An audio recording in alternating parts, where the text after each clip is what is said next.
आज का टॉपिक है एफटीपी सर्वर।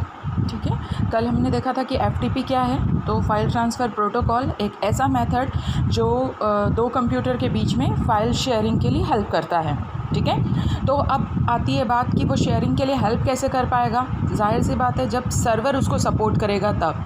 ठीक है, तो एफटीपी सर्वर आपका वो है, ऐसे कंप्यूटर्स जो एफटीपी का इस्तेमाल करके डेटा को एक जगह से दूसरे जगह ट्रांसफ़र करते हैं, वही आपके क्या कहलाते हैं, एफटीपी सर्वर। यानी फ़ाइल के ट्रांसफ़र के लिए जो मेथड और रूल बनाए गए हैं वो आपका एफटीपी है, और उस पर्टिकुलर मेथड को जो सपोर्ट करता है वो आपका कौन है, एफटीपी सर्वर। ठीक है, एफटीपी सर्वर दो प्रकार के होते हैं, एनोनिमस सर्वर और नॉन एनोनिमस सर्वर। ठीक है, ऐसे सर्वर जिन सर्वर को एक्सेस करने के लिए ईमेल को एज अ पासवर्ड की ज़रूरत पड़ती है। मतलब ये ऐसे सर्वर रहेंगे जिसमें आपको लॉगिन आईडी और पासवर्ड नहीं मांगेगा।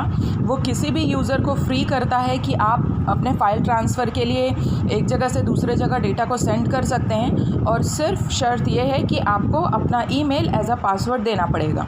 ईमेल एज अ पासवर्ड देने का कारण क्या है कि आप कोई हैकर तो नहीं हैं, आप ऑथेंटिकेट यूज़र हैं कि नहीं हैं उस पर्टिकुलर इंटरनेट के। ठीक है, तो जब भी एफटीपी सर्वर में एनोनिमस सर्वर का इस्तेमाल किया जाता है तो उस सर्वर में ईमेल को एज अ पासवर्ड इस्तेमाल किया जाता है। नॉन एनोनिमस सर्वर जो रहता है ये सिर्फ पर्टिकुलर जो ऑथेंटिकेट यूज़र हैं, मतलब इनको सर्वर में भी अपनी ऑथेंटिसिटी शो करनी पड़ती है। नॉन एनोनिमस सर्वर में तो ये है कि आप ओवरऑल आपकी ईमेल आईडी है, इसका मतलब आप ऑलरेडी ऑथेंटिकेट हैं, आप किसी न किसी ईमेल आईडी से इंटरनेट की सुविधा का उपयोग कर रहे हैं। नॉन एनोनिमस सर्वर क्या करता है कि ये बोलता है कि नहीं, आपको एफटीपी सर्वर में भी एनरोल होना पड़ेगा, और वो आपको यूज़र नेम और पासवर्ड अलॉट करता है। उसी यूज़र नेम पासवर्ड का इस्तेमाल करके आप क्या कर सकते हैं, फ़ाइल को एक जगह से दूसरी जगह ट्रांसफ़र कर सकते हैं। जैसे कि मैं पहले भी बताई हूँ कि एफटीपी का मेन काम क्या है, एक जगह से दूसरे जगह आपकी फ़ाइल की शेयरिंग के लिए क्या इस्तेमाल होता है, एफटीपी इस्तेमाल होता है। ठीक है, कल मैंने बताया था कि ईमेल के द्वारा यदि हम कोई भी डॉक्यूमेंट सेंड करते हैं तो वो एफटीपी में नहीं आएगा। ईमेल के लिए कौन कौन सा प्रोटोकॉल रिस्पॉन्सिबल है, आपका पॉप है, एसएमटीपी है, आईएमटीपी है। ठीक है, जिसके बारे में ऑलरेडी डिटेल में दे चुकी हूँ, जो भी हमारा लास्ट वीडियो या ऑडियो था उसमें।